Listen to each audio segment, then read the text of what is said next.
చాలా సంతోషం. అంటే ఎల్లుండి జరగబోయే ఇంటర్నేషనల్ యోగా డే అంటే 10 సంవత్సరాలు కంప్లీట్ అయిన సందర్భంగా 11వ ఇంటర్నేషనల్ యోగా డే మనం హోస్ట్ చేయడం, మన విశాఖపట్నం సిటీలో సముద్ర తీరంలో మన ప్రధానమంత్రి గారు ఇక్కడికి విచ్చేసి మనతో పార్టిసిపేట్ చేయడం అనేది చాలా అదృష్టం. చాలా ప్రతిష్టాత్మకంగా మన ముఖ్యమంత్రి గారు అలాగే గ్రూప్ ఆఫ్ మినిస్టర్స్ అందరూ మినిస్టర్స్ కూడా ఈ సందర్భంగా చాలా ప్రెస్టీజియస్గా ఈ ఈవెంట్ని తీసుకుని చక్కని అరేంజ్మెంట్స్ చేయడానికి అందరికీ పురుగొల్పించారు. సో దాన్ని మనం ఒక నెల రోజులు యోగాంధ్ర కార్యక్రమం అని పెట్టుకొని యోగాని ప్రజలకి దగ్గరగా తీసుకువెళదాము, ప్రజలకి యోగా పట్ల ఆసక్తి కలగచేద్దాము, యోగా యొక్క బెనిఫిట్స్ ప్రజలందరికీ కూడా తెలియచెప్పుదాము. యోగా ఇంటర్నేషనల్ యోగా డే నాడు మనం ప్రాక్టీస్ చేయడమే కాకుండా జీవన విధానంలో ఒక భాగంగా చేద్దాము అనే ఉద్దేశంతో ముఖ్యమంత్రి గారు ఇచ్చిన టార్గెట్ ఆల్మోస్ట్ 2 కోట్ల మంది ప్రజలకి మనం చేరువవ్వాలి, యోగా వాళ్ళ దగ్గరకు తీసుకువెళ్ళాలి, వాళ్ళు ప్రాక్టీస్ చేసేటట్టు పురిగొల్పించాలి అనేది ఒకటి.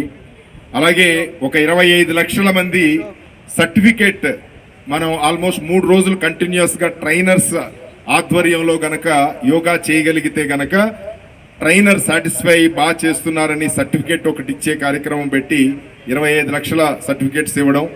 అలాగే ఇక్కడ మనం యోగా కాంపిటీషన్స్ మనం కండక్ట్ చేసాం. ఆల్మోస్ట్ స్టేట్ లెవెల్ కాంపిటీషన్స్ నిన్న కంప్లీట్ అయినాయి.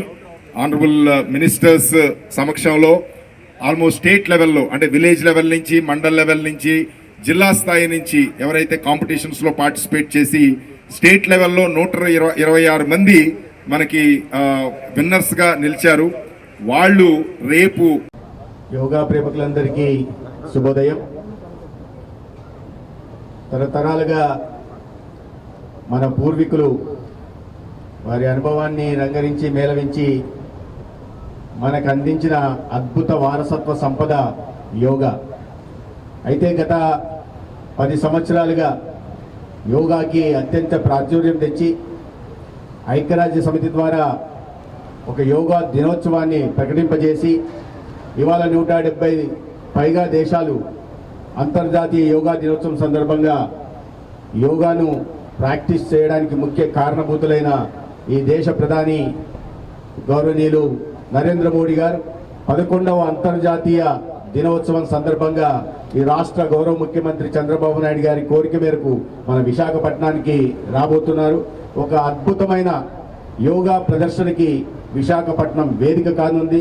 దాంట్లో విశాఖపట్నం నుంచి 5 లక్షల మంది పైగా భాగస్వాములయ్యి ఒక యోగాని ప్రపంచం విస్తుపోయేలాగా ప్రపంచం ముందు పెట్టే అవకాశం మనకు విశాఖపట్నం వాసులకు కలిగింది. ఇటువంటి అవకాశాన్ని మనం అందరము సద్వినియోగం చేసుకోవాలి.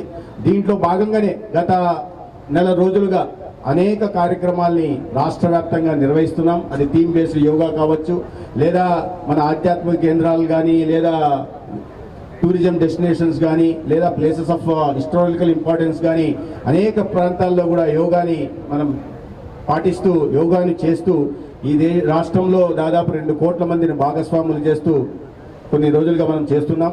రిజిస్ట్రేషన్ చేస్తున్న సందర్భంగా 2 కోట్ల లక్ష్యాన్ని గౌరవ ముఖ్యమంత్రి గారు పెట్టినప్పుడు 2 కోట్లు సాధ్యమవుతుందా అనుకున్నాం. కానీ సగటున ప్రతిరోజు 10 లక్షల చొప్పున 20 రోజుల్లోనే 2 లక్షల మంది 2 కోట్ల మంది రిజిస్ట్రేషన్లు 21వ తేదీ నాడు యోగాలో భాగస్వామ్యం వహించడానికి చేసుకున్నారంటే ఈ రాష్ట్రంలో ముఖ్యమంత్రి గారు కానీ లేదా ప్రధానమంత్రి గారు గత 10 సంవత్సరాలుగా చేస్తున్న కృషి కారణంగా యోగా పట్ల ప్రజల్లో ఎంతటి అవగాహన కలిగింది, యోగా ద్వారా జరిగే లబ్ధి ఏంటి. ఇప్పుడే మనం యోగా చేశాం. ఒక్కొక్క ఆసనం మన శరీరంలోని 2-3 భాగాలని అవయవాల్ని ఉత్తేజితం చేస్తుంది.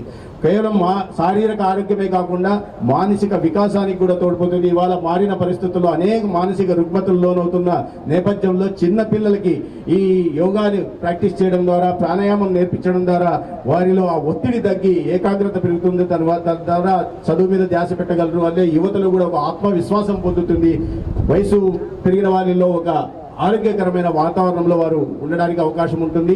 యోగా అనేది కేవలం ఒకరు ఈ నెల రోజులుగా ఇటువంటి పెద్ద ఎత్తున ఇంతటి ప్రతిష్టాత్మకంగా యోగా దినోత్సవాన్ని నిర్వహించడానికి ప్రధాన కారణం ఏంటంటే యోగా అనేది ఏదో ఒక రోజు యోగా దినోత్సవం నాడు మాత్రమే జరుపుకొని తర్వాత మర్చిపోవడం కాదు. మన దైనందిక జీవితంలో దీన్ని ఏ రకంగా మనం తింటామో, ఏ రకంగా పడుకుంటామో, ఏ రకంగా కార్యాలయానికి వెళ్తామో, ఏ రకంగా టీవీ చూస్తామో ఆ రకంగా ప్రతిరోజు యోగా కోసం 1 గంట సమయాన్ని ఇస్తే అనారోగ్యం బారిన పడకుండా జాగ్రత్తలు తీసుకోవడానికి అవకాశం ఉంటుంది.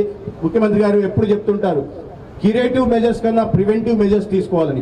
అనారోగ్యం బారిన పడిన తర్వాత, ఆరోగ్యం చెడిపోయిన తర్వాత దానికి చికిత్స అందించడం కన్నా ఆ ఆరోగ్యాన్ని కాపాడుకుంటూ అనారోగ్యం మన దరిదాపులకు రాకుండా చూసుకోవాల్సిన బాధ్యత వ్యక్తిగతంగా మన అందరికీ ఉంది. కుటుంబంలో మన కుటుంబ సభ్యులు కూడా చూసుకోవాల్సిన బాధ్యత కూడా మన అందరికీ ఉంది. కేంద్ర రాష్ట్ర ప్రభుత్వాలు ఎంత ప్రాధాన్యత ఇస్తున్నాయి, ప్రజల్లో ఆరోగ్యం పట్ల అవగాహన, వారి యొక్క శ్రద్ధ పెంచాలనే లక్ష్యంతో ఈ కార్యక్రమాన్ని తీసుకోవడం జరిగింది.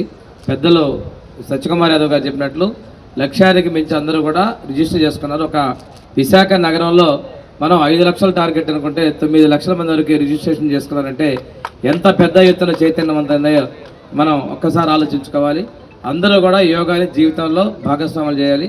కౌంట్ డౌన్ దగ్గరకు వచ్చేసింది. ఇంకా 2 రోజులు ఎల్లుండి ఈ సమయానికి ప్రధానమంత్రి గారు, ముఖ్యమంత్రి గారు, ఉప ముఖ్యమంత్రి గారు కూడా ఈ యోగా కార్యక్రమాన్ని విజయవంతంగా పూర్తి చేసుకొని ఒక సరికొత్త రికార్డుని ఈ సాగర తీరం వేదిక కాబోతున్నందుకు విశాఖ ప్రజలందరూ తప్పనిసరిగా పార్టిసిపేట్ చేయాలి. రాష్ట్ర ప్రజలందరూ కూడా ఈ కార్యక్రమంలో 2 కోట్ల మంది భాగస్వాములు కావాలని మనస్ఫూర్తిగా కోరుకుంటూ కార్యక్రమానికి వచ్చేసినటువంటి గౌరవ ఇన్ఛార్జ్ మంత్రి వర్లు గారికి, గౌరవ హెల్త్ మినిస్టర్ వారికి, సవిత మేడం గారికి, ఆర్ఎన్బి మినిస్టర్ గారికి, జేఎస్ గారికి, మహాన్ న్యూస్ వంశీ వారికి, ఇక్కడ వచ్చేసినటువంటి ప్రతి ఒక్క యోగా పార్టిసిపెంట్స్ అందరికీ, ఇన్స్ట్రక్టర్స్ అందరికీ జిల్లా యంత్రకం తరపున పేరు పేరున ధన్యవాదాలు తెలియజేస్తున్నాను. ఇప్పుడే మాట్లాడిన పెద్దలు చెప్పినట్టు గౌరవ ముఖ్యమంత్రి వర్లు అదేవిధంగా ప్రధానమంత్రి వర్లు మన విశాఖపట్నానికి రానున్నారు. 21వ తారీఖు అంటే ఎల్లుండి జరగబోయే ఈ కార్యక్రమాన్ని మీరు అందరూ పాల్గొని విజయవంతం చేయాలని సందర్భంగా కోరుతూ మరొకసారి ఇక్కడ వచ్చేసినటువంటి పెద్దలందరికీ వాళ్ళు ఇచ్చే సలహాలు సూచనలు పాటిస్తూ చక్కగా ఏర్పాటు చేసే విధంగా చర్యలు చేపడతామని చెప్తూ సెలవు తీసుకున్నాం.